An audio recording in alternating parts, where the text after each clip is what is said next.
was the altar of incense? This is the question that we seek to answer today as we continue our verse-by-verse study of the book of Exodus on walking through the Bible. Honors of his word, the glory of his cross.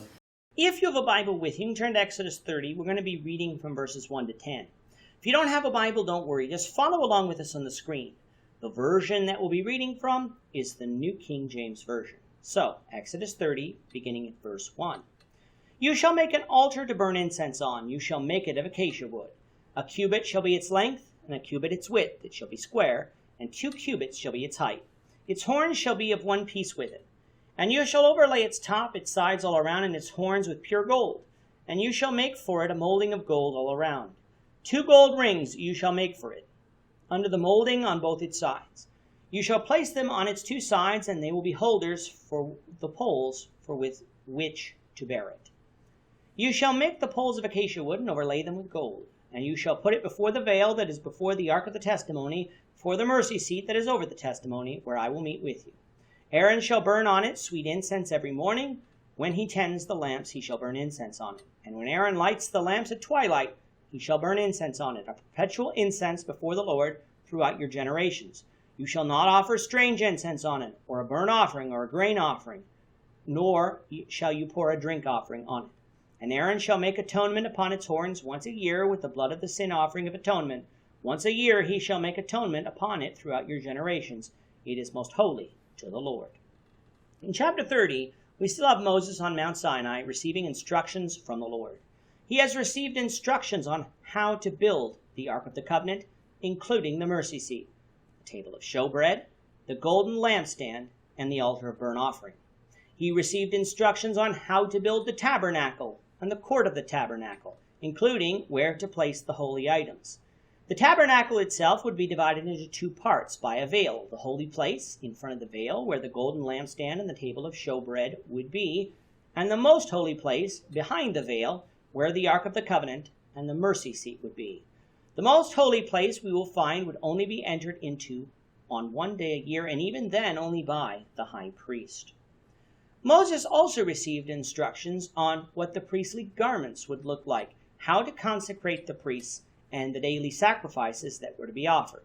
We now return to another holy item yet to be mentioned thus far, the altar of incense. If you recall from chapter 27, there was an altar of burnt offering overlaid with bronze. On it, all of the animal sacrifices would be offered. This altar sat in the court of the tabernacle outside the physical tabernacle itself. As we read today, though, there was a second altar, the altar of incense. It would be made of acacia wood and would be 1 cubit long by 1 cubit wide, making it square, by 2 cubits high. A cubit is 45.72 centimeters or 1.5 feet, so the altar measured 45.72 centimeters long by 45.72 centimeters wide by 91.44 centimeters high, or 1.5 feet long by 1.5 feet wide by 3 feet tall. If you compare its size to the altar of burnt offering, you would find that it is 1/5 of the area of the altar of burnt offering and 2/3 of the height of the altar of burnt offering. Although no reason is given for the difference in size, it is safe to assume that the reason is that this altar would be for incense and not for animal sacrifices, so it didn't need to be as large. Like the altar of burnt offering, the altar of incense would have horns and would be made of one piece, making them part of the actual altar. The altar of burnt offering was overlaid with bronze because it would be quite hot due to the requirement of an animal being burnt on it. The altar of incense didn't need to get that hot, so it was overlaid with pure gold. A molding of gold would also be made all around this altar. It would need to be transported while Israel was in the desert, like the other holy items, therefore it needed rings. There would be 2 gold rings placed on each side. To carry the altar, 2 poles of acacia wood overlaid with gold would be used. This altar would be placed inside the tabernacle before the veil, meaning that it would be in the holy place along with the golden candlestick and the table for the showbread. With the placing of the altar of incense, all the holy items for inside the tabernacle itself are complete. All of those holy items in the holy place were overlaid with gold, showing how holy these items were to be regarded. In the morning, when Aaron came in to tend to the lamps, he would burn incense on the altar. Then in the evening, when he came in to light the lamps, he would again burn incense on the altar. This is said to be a perpetual incense before the Lord as long as the law of Moses was in force. God also commanded that no strange incense would be offered on it, as well as no burnt offerings, no grain offerings, or drink offerings. This was to be an altar of incense only. With that being said, this altar, though, would serve another purpose. Once a year, when the sin offering of atonement was sacrificed, some of the blood from that sacrifice would be placed on the horns of this altar. This is the first mention of this sacrifice in the book of Exodus, but it will be a sacrifice we discuss further in our studies of Leviticus and then later on in our study of Hebrews. On the screen now is what this altar might have looked like, although again we stress that this is the artist's representation.